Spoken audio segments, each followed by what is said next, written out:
Greeting,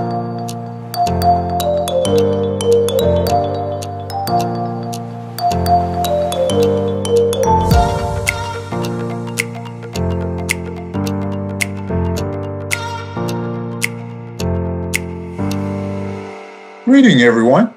My name is William Porter. Welcome to this edition of Storytelling Time. This show is sponsored by Black Entrepreneurs Podcasting Network. And I'm so happy to have with us today Ms. Helen Moses.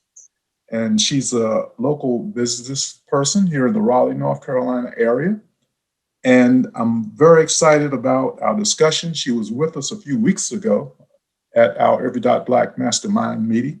And we're going to get into some of that a little bit later.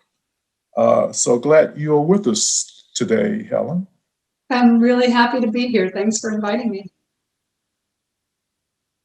We're going to get started with your review, a brief review, I guess you would like, of your personal background, and then a little bit more about how you got into your business. Okay, sure.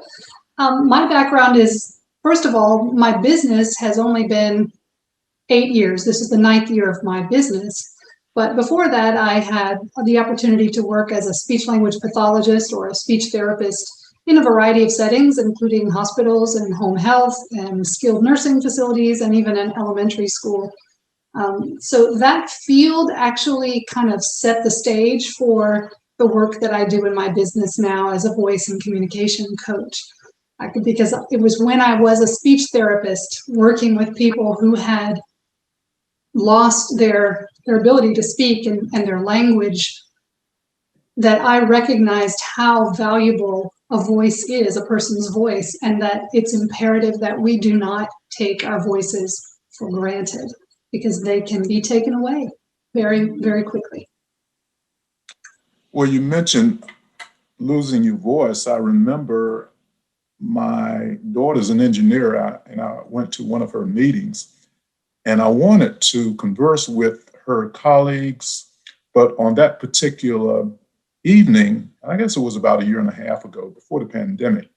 But anyway, I lost my voice and I could not speak. And I don't know whether it was laryngitis or what.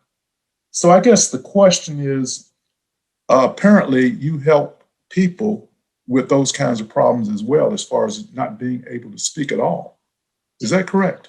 Well, I used to, as a speech therapist and a voice therapist in a clinical setting, that would have been one of the things I would have worked with people. But now I help people who've lost their voice in a more metaphorical situation, people who have lost their confidence or for whatever reason are choosing not to speak up because they don't feel like it's worth the effort.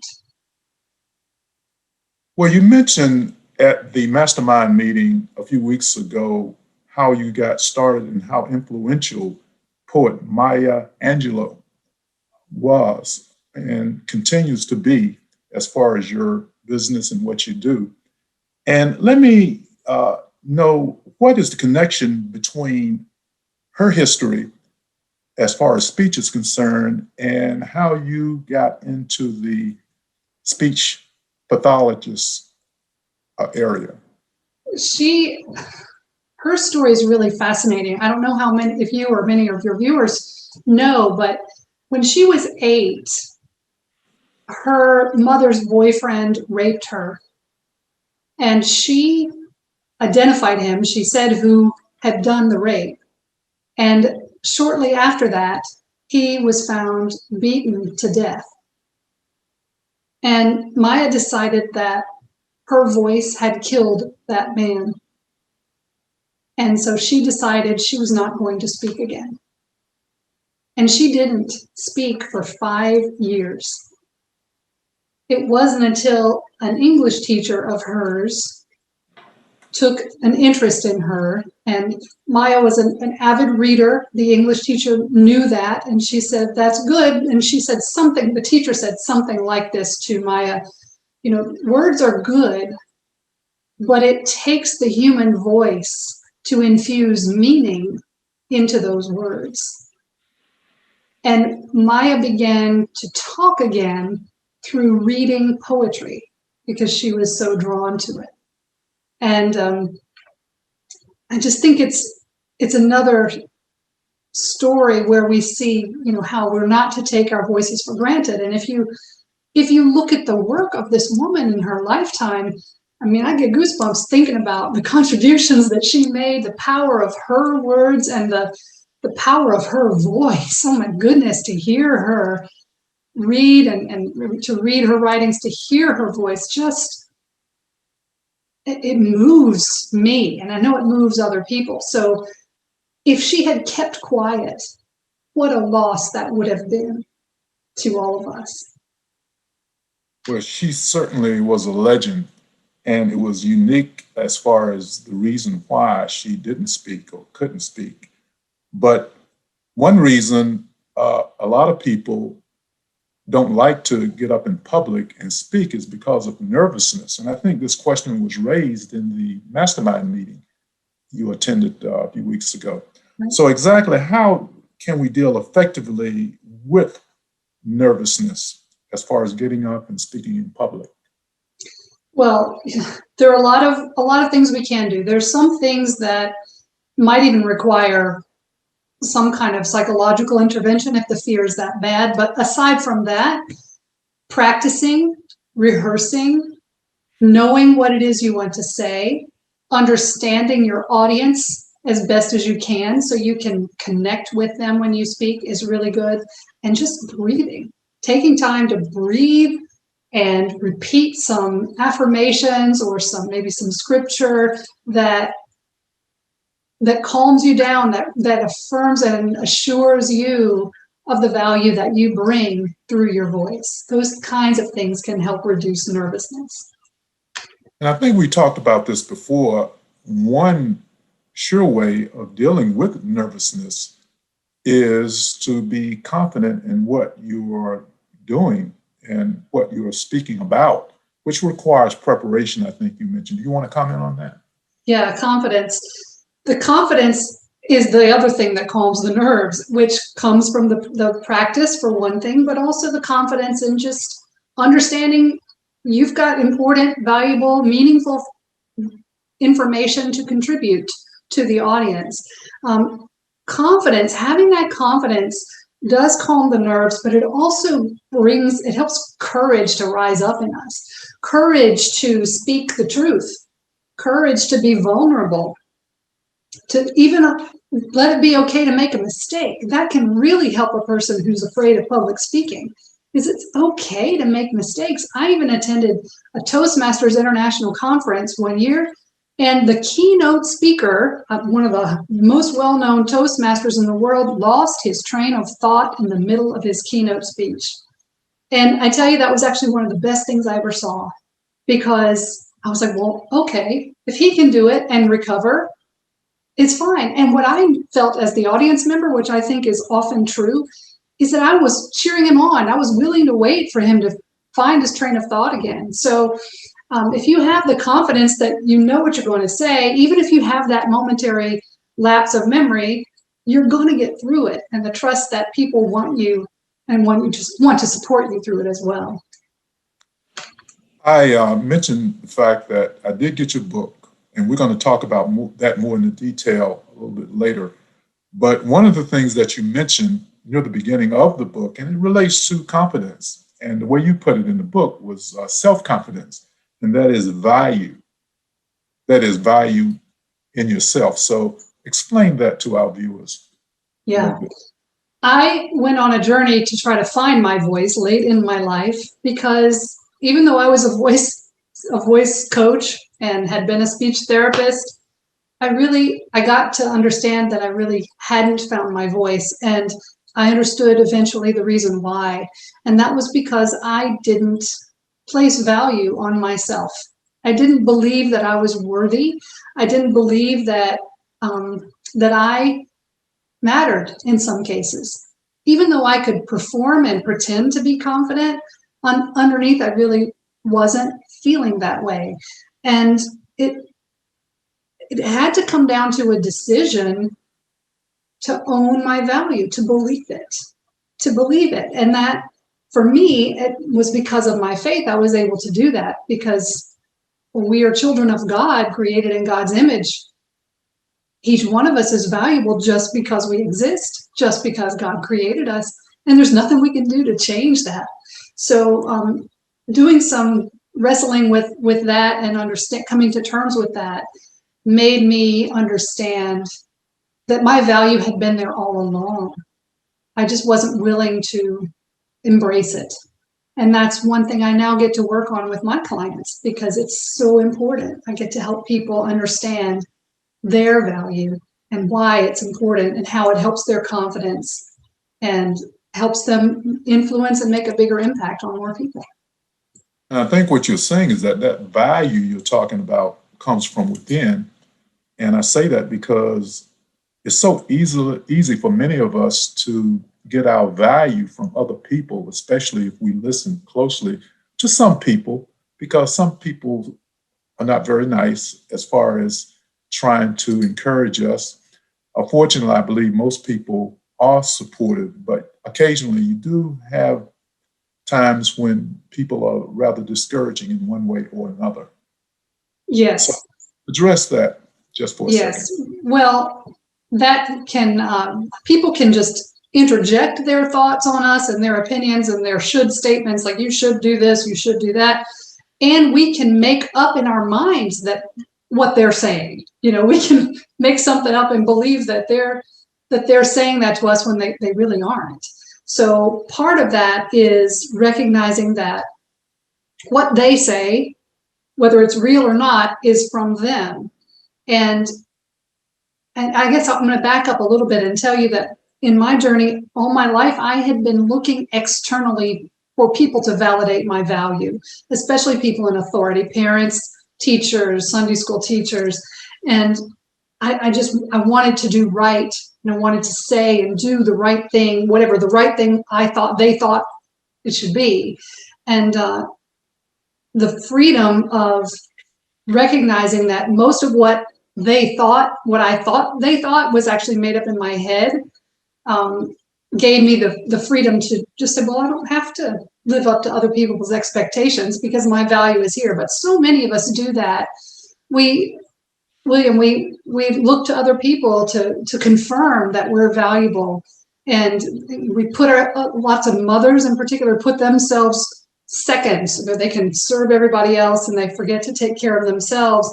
And then ultimately they feel not valuable because they don't have anything left. You know, they just, it's good when we can get it from an internal source and from a faith kind of source. And when we can recognize that it doesn't matter what other people say, we don't have to live up to their expectations to find our value. Well, you know, that's especially the case when most of the time we can't even identify who the they are. We always say that they say this and they say that, but for the most part, we can't identify with who the they are. That's true. I challenge people when they say, well, they say I can't do it. I said, who's they? When did they say it? What exactly did they say? Did they write it down or actually say it to you? And most of the time, the answer to all of those questions is, well, I don't know, or no, I guess I just made that up. Yeah. Well, Helen, we're going to go ahead and take our first break, and we're going to come back in just a minute. So stay with us. All right.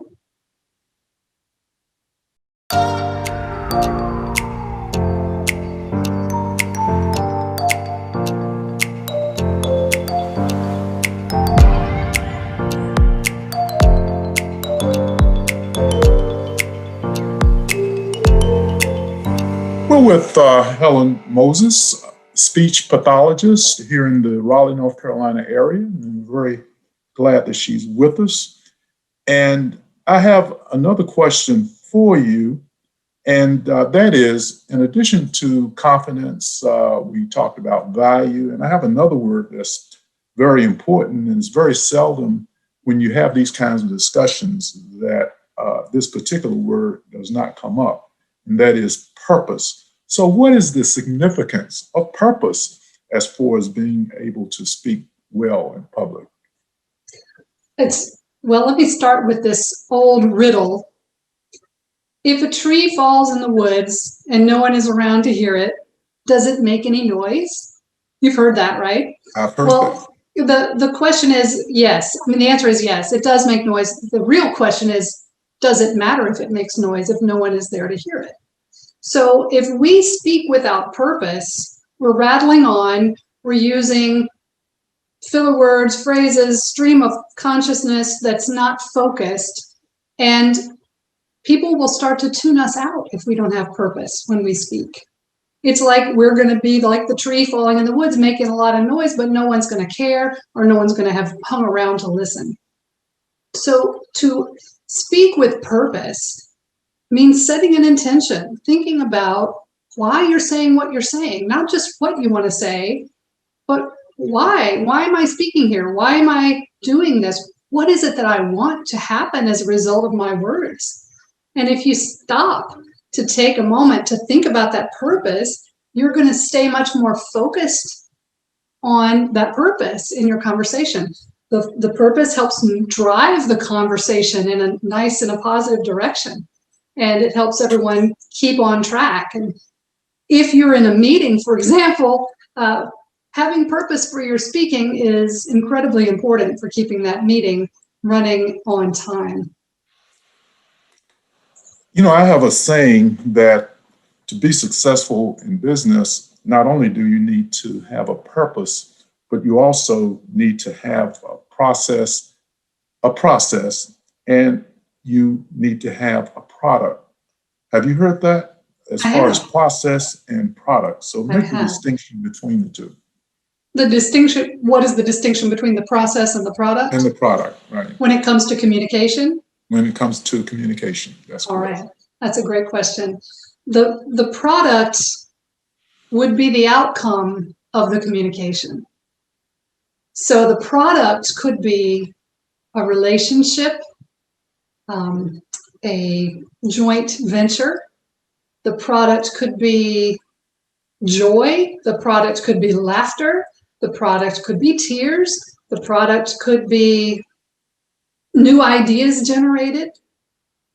The process is the act of communicating, which, by the way, is two directions. You've got to speak and you've got to listen. And if we don't listen, then we are not going to get a good product from that conversation or from that communication. We have to understand our audience. It could be one person or a large audience that you're speaking to. We have to understand them to the best of our ability so that we can communicate with purpose to arrive at the desired product. I like that analogy. Good, great. Well, listen, with the short time we have left, I have at least one other question that I'd like to ask you, and it has to do with your book. And we're going to get more into your book next time. And I'd like to tell our audience that Helen will be back with us next week, where you will talk more in detail about your book as well as your faith, as a matter of fact.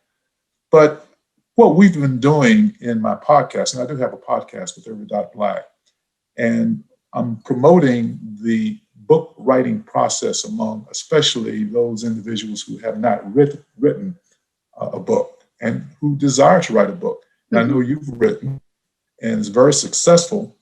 And I'll show everyone what you've written as far as your book is concerned. But tell us, what are some of the steps in your estimation in being successful, at least in getting started as far as writing a book? Yeah.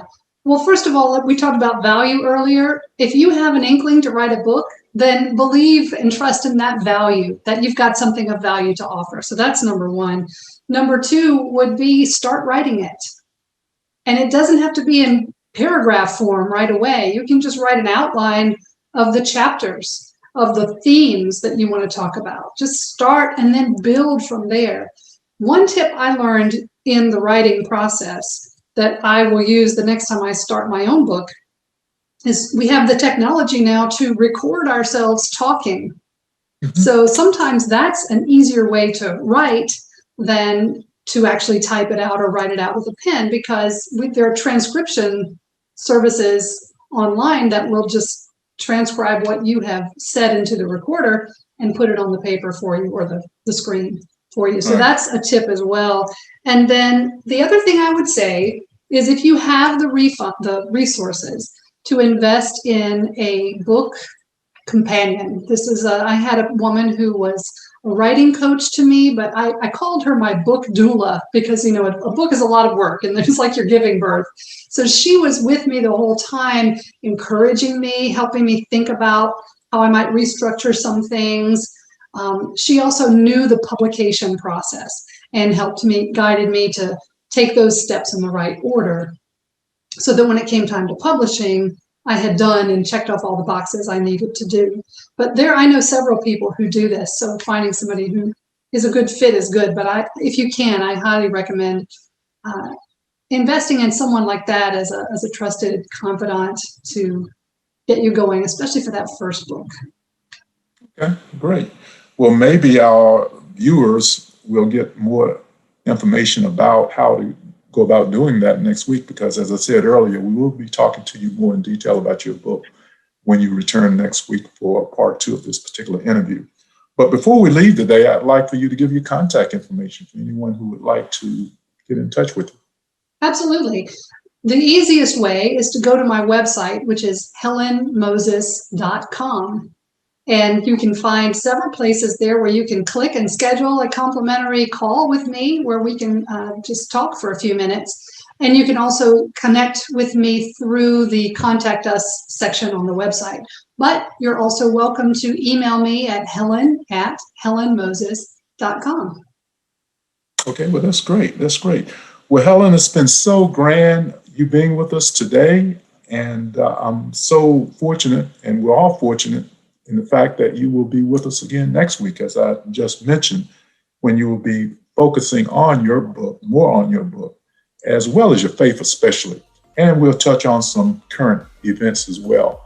So I'd like to thank the viewers who are with us today. And I'd like for you to always keep in mind that whatever you may be going through, whether it's good or bad, just keep this in mind, that there's always more good things coming your way. And we'll be seeing you next week.